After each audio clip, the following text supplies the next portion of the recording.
जय हिंद दोस्तों। मैं तरुण कुमार आपका अपने YouTube चैनल इंग्लिश क्लासेस में स्वागत करता हूं। आज हम देखने वाले हैं जीएस का सेट नंबर 7 जिसमें 40 प्रश्न रहने वाले। बहुत ही महत्वपूर्ण प्रश्न है एग्जाम की दृष्टि से और बिल्कुल प्रीवियस ईयर क्वेश्चंस को देखते हुए यह प्रैक्टिस सेट है, बिल्कुल बहुत ही महत्वपूर्ण है। तो एक भी मिनट के लिए स्किप ना करें। और क्लास स्टार्ट करने से पहले आप लोगों से एक रिक्वेस्ट है, वही सिंपल सी, कि फटाफट हमारे भी 1000 सब्सक्राइबर करा दीजिएगा, जिससे कि हम अपने चैनल पे बहुत ही और ज़्यादा मेहनत करके अच्छे से अच्छा कंटेंट आप लोगों के लिए ला सकें। तो शुरू करते हैं। हमारा पहला प्रश्न है, आयकर अधिनियम में वह कौन सा फॉर्म एक प्रमाण पत्र है जो नियोक्ता अपने कर्मचारियों को देता है? यह प्रमाणित करता है कि यह नियोक्ता द्वारा कर्मचारी के वेतन से काटे गए कर की राशि प्रमाणित करता है। तो यदि इस फॉर्म की बात की जाए तो वह फॉर्म नंबर 16। कौन सा है? Form number 16। आप लोगों को बताना है कि फॉर्म 26AS किस से संबंधित है। कमेंट बॉक्स में छाप देना है फॉर्म 26AS किससे संबंधित है। यदि आप लोगों को इसके बारे में जानकारी नहीं है तो आप हमारी प्रीवियस पुरानी वीडियो देख सकते हैं। हमने उसमें यह सारे फॉर्म्स सबमिट धीमे धीमे बताए हुए हैं, तो आप लोग उनको भी चेकआउट कर सकते हैं, देख सकते हैं। बहुत ही महत्वपूर्ण क्वेश्चंस लेके आ रहे हैं हम धड़ाधड़ तरीके से।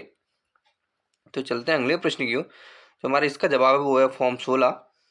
बढ़ते हैं अगले प्रश्न की। जो हमारा अगला प्रश्न है, सूचना का अधिकार। सूचना का अधिकार अधिनियम के अंतर्गत सूचना प्राप्त करने की प्रक्रिया के संदर्भ में कौन सा वाक्य तो सही है या कौन सा वाक्य सही है? अगर बात की जाए सूचना के प्राप्त प्रक्रिया के संदर्भ में, तो सूचना प्राप्त करने के लिए आवेदन का कोई निर्धारित रूप नहीं होता है। कोई निर्धारित रूप नहीं होता है। आवेदन सादे कागज पर भी किया जा सकता है। बिल्कुल सही बात है। यदि ऐसी कोई सूचना अधिकार अधिनियम के अंतर्गत कोई भी आवेदन आप सिंपल पेपर, वाइट पेपर पे भी दे सकते हैं। जो हमारा अगला वाक्य है वो है, सूचना के पीछे क्या कारण है? सूचना प्रार्थी को यह बताने की आवश्यकता नहीं है। तो यह बात भी बिल्कुल सही है। हमारा जो सही जवाब होगा वो होगा ऑप्शन सी, पी और क्यू दोनों। बढ़ते हैं अगले प्रश्न की। जो हमारा अगला प्रश्न है, एक हैकर जिसके इरादे आपराधिक या दुर्भावनापूर्ण नहीं है, उसे क्या कहा जाता है? उसे क्या कहा जाता है? तो आपका जो सही जवाब रहने वाला है वो है व्हाइट हेड हैकर।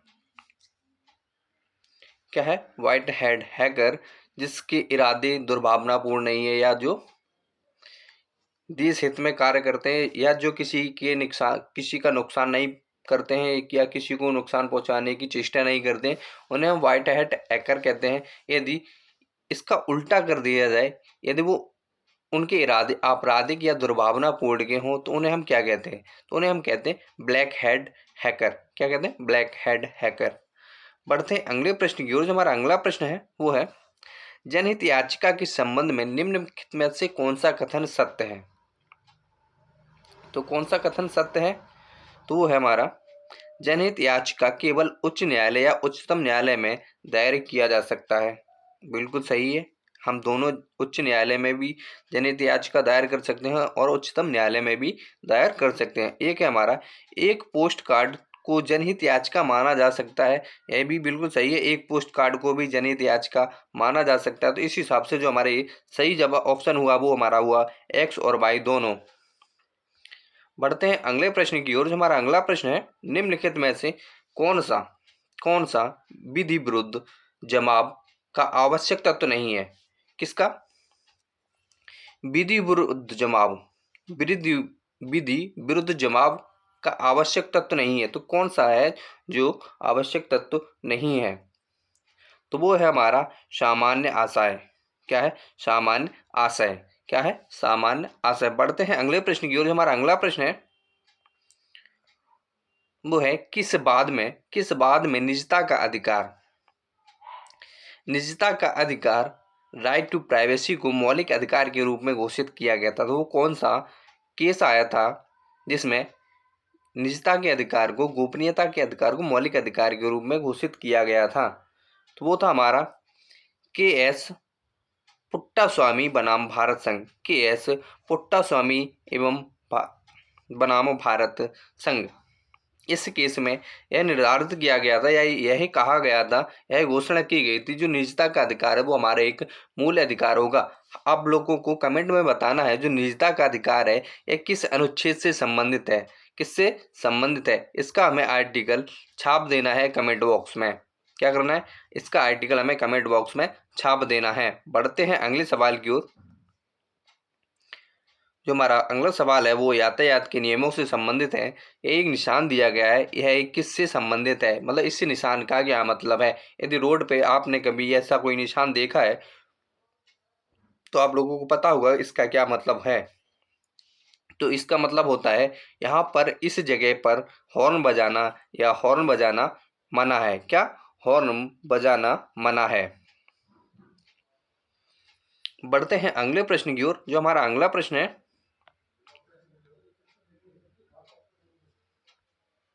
वो है स्त्री अशिष्ट रूपण अधिनियम 1986 में कौन सी धारा स्त्री के अवशिष्ट रूपण करने वाले विज्ञापनों पर रोक लगाती है। तो कौन सी धारा है तो स्त्री के अशिष्ट रूपण करने वाले विज्ञापनों पर रोक लगाती है। तो वो है हमारी धारा 3। कौन सी है, धारा 3। जो हमारा अगला प्रश्न है राष्ट्रीय सुरक्षा अधिनियम 1980 की किस धारा के अंतर्गत निरुद्ध किया जा सकता है। क्या निरुद्ध किया जा सकता है। तो वो है हमारी धारा 3। कौन सी है, धारा 3। बढ़ते हैं अगले प्रश्न की ओर।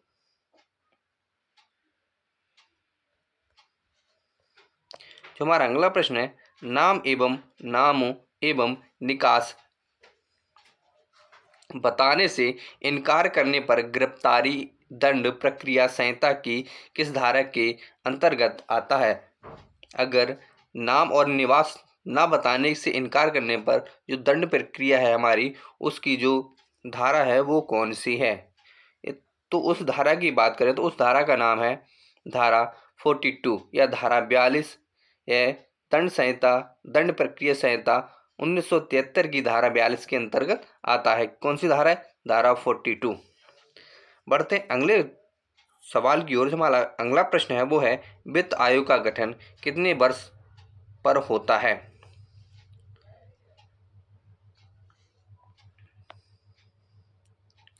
या इसको ऐसे भी कह सकते हैं कि वित्त आयोग का गठन कितने वर्ष के लिए होता है।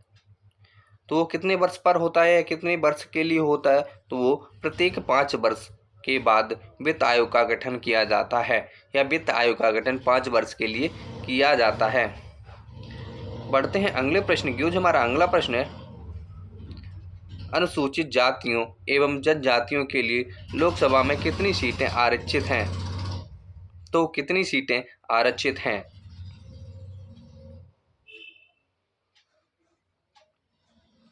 तो लोकसभा की बात की जाए लोकसभा में 84 सीटें आरक्षित हैं। कितनी, 84 सीटें।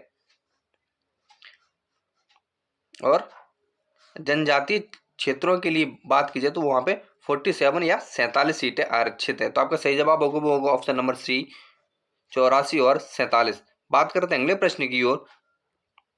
राष्ट्रपति किसके सुझावों पर राज्य के राज्यपाल की नियुक्ति करते हैं।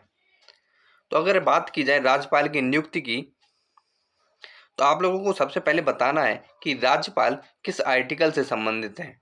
राज्यपाल किस आर्टिकल से संबंधित है आप लोगों को कमेंट बॉक्स में बताना है। और अगर बात की जाए कि जो राष्ट्रपति को नियुक्ति करते हैं वो किसके सुझाव पर करते हैं, तो वो करते हैं प्रधानमंत्री के सुझाव पर राज्यपाल की नियुक्ति की जाती है राज्यपाल की नियुक्ति की जाती है। आप लोगों को राज्यपाल का आर्टिकल बताना है और आप लोगों को यह भी बताना है कि किस आर्टिकल के तहत राष्ट्रपति राज्यपाल की नियुक्ति करता है। तो किस आर्टिकल के तहत राष्ट्रपति राज्यपाल की नियुक्ति करता है, ये दोनों चीजें आप लोगों को कमेंट बॉक्स में छाप देनी है। बढ़ते हैं अगले प्रश्न की ओर। जो हमारा अगला प्रश्न है वो कुछ इस प्रकार है, संसद का गठन किस अनुच्छेद से प्रधानबंधित है? तो किससे है या संसद किस अनुच्छेद में है?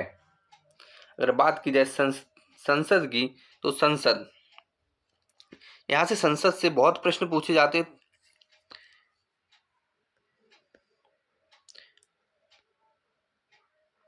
संसद से बहुत प्रश्न पूछे जाते हैं, तो सबसे पहले हम बात करते हैं संसद किस भाग में है। अगर संसद की बात की जाए तो संसद भाग 5 में है। किसमें? भाग 5 में। भाग 5 का नाम है संघ। क्या नाम है? संघ। और इसमें आर्टिकल की बात की जाए तो इसमें आर्टिकल हैं 52 से लेकर 151 तक। कहाँ से लेकर? 52 से लेकर 151 तक। तो जो संसद है हमारी वो भाग 5 से संबंधित है ना। और इसके जो संसद का जो हमारा अनुच्छेद है वो कौन सा है? तो वो है हमारा अनुच्छेद 79। अगर बात की जाए लोकसभा की, आप लोगों को पता होगा संसद 2 सदनों से मिलकर बनती है, लोकसभा और राज्यसभा। अगर राज्यसभा की बात की जाए, राज्यसभा जो हमारी वो, उसका आर्टिकल हमारा 81 है। अगर लोकसभा की बात की जाए तो वो हमारे आर्टिकल नंबर 80 से संबंधित है। और संसद हमारी 79 में है। किसमें? 79 में। पढ़ते हैं अगले प्रश्न की ओर। जो हमारा अगला प्रश्न है वो है लोकपाल और लोकायुक्त अधिनियम 2013 कब से लागू हुआ था? तो इसकी हमें पूर्ण तिथि बतानी है। क्या पूर्ण तिथि बतानी है? तो वो हमारा लागू हुआ था 16 जनवरी 2014 से। कब से? 16 जनवरी 2014 से।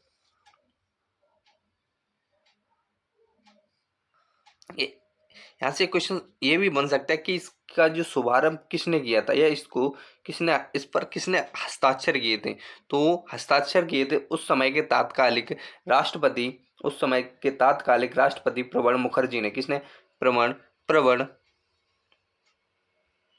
मुखर्जी ने। इसी के साथ बढ़ते हैं अगले प्रश्न की ओर। जो हमारा अगला प्रश्न है वो है मूल संविधान में अनुच्छेद कितने हैं? अगर बात की जाए मूल संविधान की, अगर ऑप्शन में 395 अवेलेबल है तो हमें हमेशा 395 ही लगाना है। क्या? 395 ही लगाना है। अगर 395 नहीं है तो हम 470 के आसपास का कोई भी ऑप्शन लगा सकते हैं। अगर 395 अवेलेबल नहीं है तो हम 470 के आसपास का कोई भी ऑप्शन लगा सकते हैं।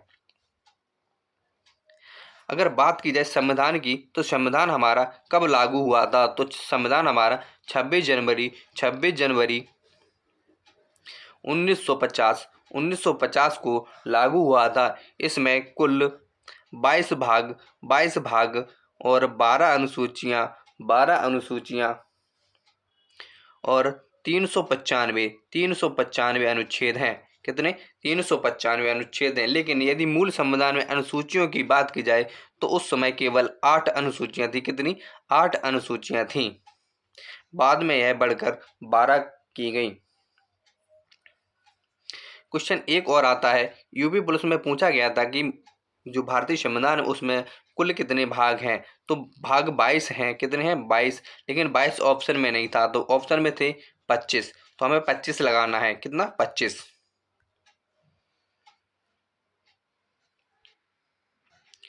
बढ़ते हैं अगले प्रश्न की। जो हमारा अगला प्रश्न है, भारत के नागरिक के रूप में किसी व्यक्ति को नागरिकता प्रदान करना किस अनुच्छेद के अंतर्गत आता है? नागरिकता प्रदान करना किस अनुच्छेद के अंतर्गत आता है? अगर नागरिकता से संबंधित बात की जाए तो जो हमारे आर्टिकल होंगे वो होंगे आर्टिकल 5 से 11 भाग 2 आप लोगों ने पढ़ा है भाग 2 जो हमारा नागरिकता से संबंधित, किससे? नागरिकता से संबंधित है हमारा भाग 2। इसमें जो आर्टिकल हैं वो है 5 से लेकर 11 तक। कितने? 5 से लेकर 11 तक। जबकि आर्टिकल 1 और 2 हमारे भाग 1 से संबंधित है, जो हमारा संघ और संघ के राज्य क्षेत्र से संबंधित है। और जो 12 से 15 आर्टिकल्स की बात की गई है हमारे मूल मूल अधिकारों से संबंधित है। तो हमारा जो सही जवाब होगा वो होगा ऑप्शन नंबर डी, अनुच्छेद 5 से लेकर 11 तक नागरिकता से संबंधित अनुच्छेद हैं।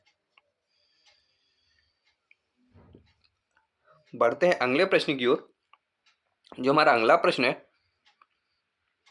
वो है मंत्रिपरिषद सामूहिक रूप से किसके प्रति जवाबदेह होता है?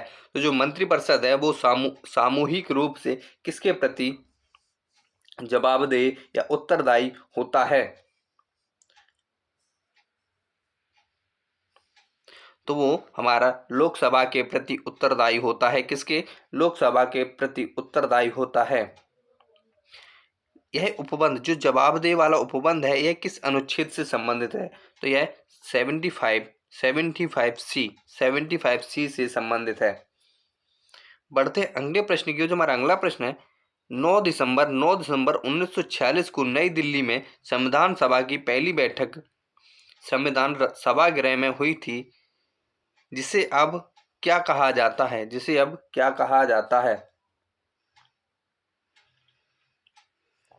तो उसे कहा जाता है संसद भवन का केंद्रीय कक्ष। क्या? संसद भवन का केंद्रीय कक्ष। यहाँ से एक क्वेश्चन और आता है कि 9 दिसंबर 1946 को जो संविधान सभा की पहली बैठक हुई थी, इसके अध्यक्ष कौन थे? तो इसके जो अध्यक्ष थे वो थे डॉक्टर सच्चिदानंद सिन्हा। कौन थे? सच्चिदानंद सिन्हा जी इस पहली बैठक के अध्यक्ष थे।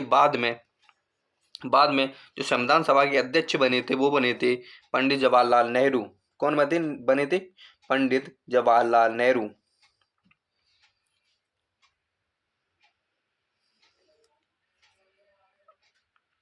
पंडित जवाहरलाल नेहरू ने उद्देश्य प्रस्ताव पारित किया था, लेकिन 11 दिसंबर को जो दूसरी बैठक हुई थी उसमें संविधान सभा का अध्यक्ष डॉक्टर राजेंद्र प्रसाद जी को बनाया गया था, और वही भारत के प्रथम राष्ट्रपति के रूप में भी मनोनीत किए गए थे।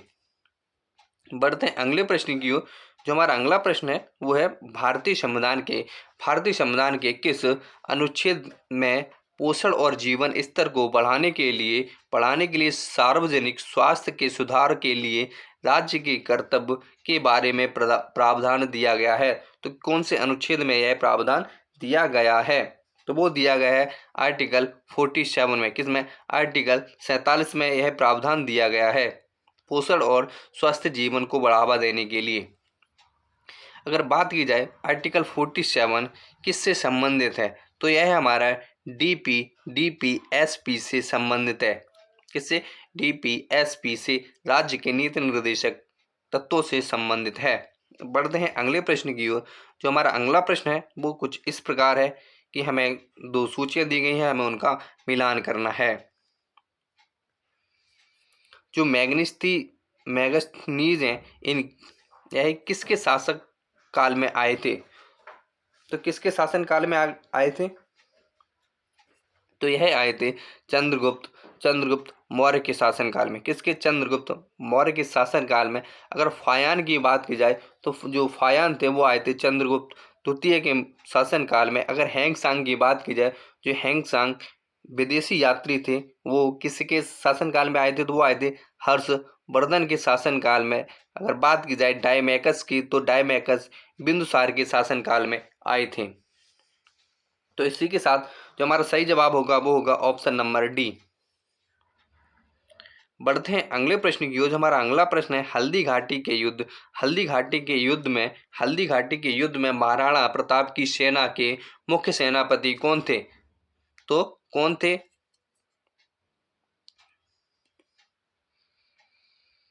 तो वो थे हमारे हाकिम खासूर, हाकिम खासूर।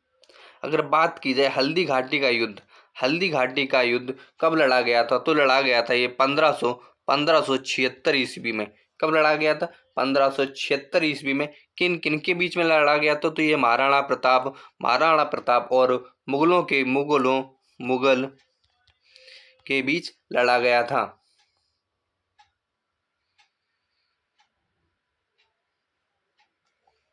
बढ़ते हैं अगले प्रश्न की। जो हमारा अगला प्रश्न है वो कुछ इस प्रकार है, निम्नलिखित कथनों पर विचार करें।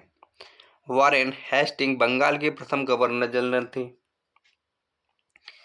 वॉरेन हेस्टिंग बंगाल के प्रथम गवर्नर जनरल बने थे। बिल्कुल सही, यह बिल्कुल सही बात है। जो बंगाल के प्रथम गवर्नर जनरल थे वो वॉरेन हेस्टिंग बने थे। इसी के साथ जो हमारा दूसरा कथन है वो है लॉर्ड कैनिंग भारत के प्रथम वायसराय थे। जो लॉर्ड कैनिंग थे वो भारत के प्रथम वायसराय थे। तो यह बात भी बिल्कुल सही है, जो लॉर्ड कैनिंग थे वो भारत के प्रथम वायसराय थे। तो हमारा जो सही जवाब रहने वाला है वो है ऑप्शन नंबर सी, एक और दो दोनों। बढ़ते हैं इसी के साथ अगले प्रश्न की। जो हमारा अगला प्रश्न है, निम्न सूची पर विचार करें। तो जो हमारा ब्रह्म समाज है, ब्रह्म समाज किससे संबंधित है या इसके संस्थापक कौन है? अगर ब्रह्म समाज की बात की जाए तो इसके जो संस्थापक हैं वो हैं राजा राम मोहन राय। कौन है? राजा राम मोहन राय। और आर्य समाज की स्थापना स्वामी दयानंद सरस्वती जी ने की थी। किसने की थी? स्वामी दयानंद सरस्वती जी ने। अगर बात की जाए प्रार्थना समाज की, तो जो प्रार्थना समाज है हमारा वो महादेव गोविंद रनाडे जी ने इसकी स्थापना की थी। जबकि राम कृष्ण मिशन की स्थापना स्वामी विवेकानंद जी ने की थी। तो जो आपका सही जवाब रहने वाला है वो है ऑप्शन बी। बढ़ते हैं अगले प्रश्न की ओर। जो हमारा अगला प्रश्न है वो भी सूचीबद्ध है। हमें पहली सूची का दूसरी सूची के साथ मिलान करना है। तो वो कुछ इस प्रकार है। जो गद्दी हमारी है, जो गद्दी जनजाति वो किस राज्य से संबंधित है? तो वो हिमाचल प्रदेश से संबंधित है। अगर लेपचा जनजाति की बात की जाए तो लेपचा जो जनजाति है वो हमारी सिक्किम में रहती है। और जो थारू जनजाति है, थारू जनजाति हमारी उत्तर प्रदेश से संबंधित। किससे? उत्तर प्रदेश से। और जबकि टोडा हमारा तमिलनाडु में स्थित है।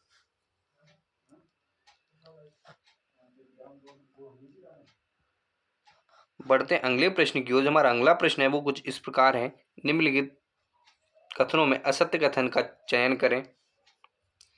तो कथन हमारा पहला है भारत का सबसे महत्वपूर्ण खनिज युक्त शैल तंत्र धारवाड़ तंत्र है।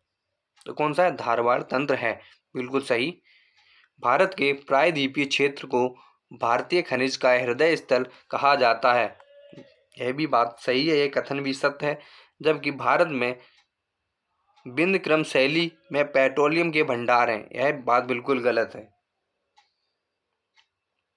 तो यह पेट्रोलियम के भंडार नहीं है।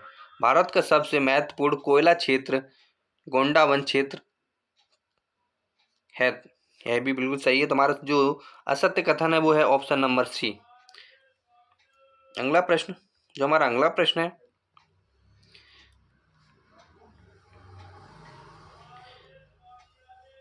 कुछ द्वीप दिए गए हैं। यह किस देश के अधिकार क्षेत्र में आते हैं? अगर बात की जाए ग्रीनलैंड द्वीप की, तो ग्रीनलैंड द्वीप है वो किस देश से संबंधित है या किस देश के अंतर्गत आता है? तो आता है डेनमार्क के। किसके? डेनमार्क के। जबकि क्रिसमस द्वीप है वो हमारा किससे? ऑस्ट्रेलिया से संबंधित। किससे? ऑस्ट्रेलिया से संबंधित है। अगर बात की जाए रियोनियस द्वीप की, तो रियोनियस द्वीप जो हमारा वो फ्रांस का द्वीप है। किसका? फ्रांस का द्वीप है। बल्कि प्यूटोरिको जो द्वीप है वो हमारा अमेरिका के अंतर्गत आता है। बढ़ते हैं अगले प्रश्न की ओर। जो हमारा अगला प्रश्न है वो है विश्व में हरित क्रांति का जनक किसे कहा जाता है?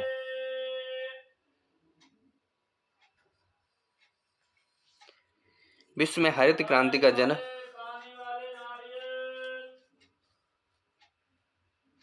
तो आपका सही जवाब है वो है option number D, Norman E Borlaug. Norman E Borlaug. जो हमारा अगला प्रश्न है, वर्तमान में भारत में महारत्न कंपनियों की संख्या कितनी है? जो महारत्न कंपनियां हैं वह वर्तमान में कितनी हैं? तो पहले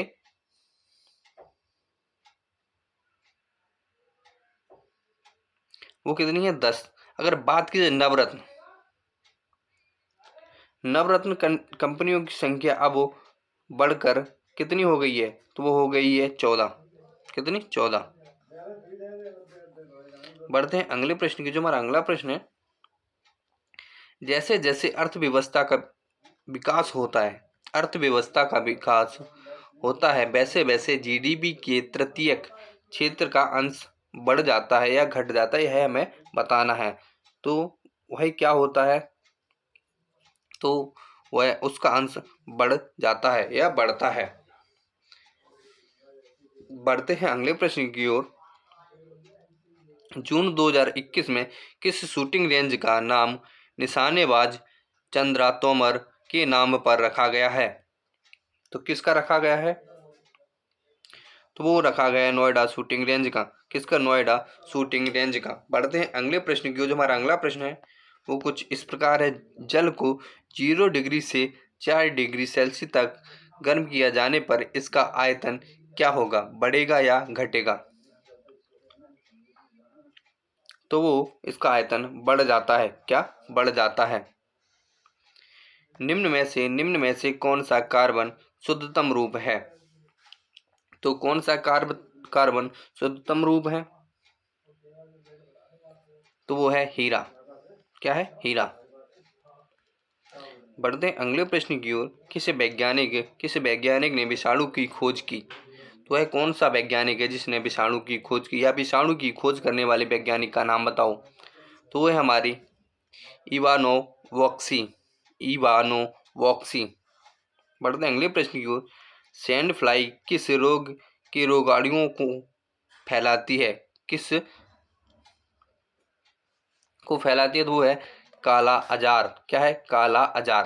बढ़ते हैं अगले प्रश्न की ओर। जो हमारा अगला प्रश्न है वो है, अप्रैल 2021 में Adani ports and special economic zone ने किस पोर्ट के विषय में विश्व होल्डिंग का 25% हिस्सेदारी अधिग्रहण किया है?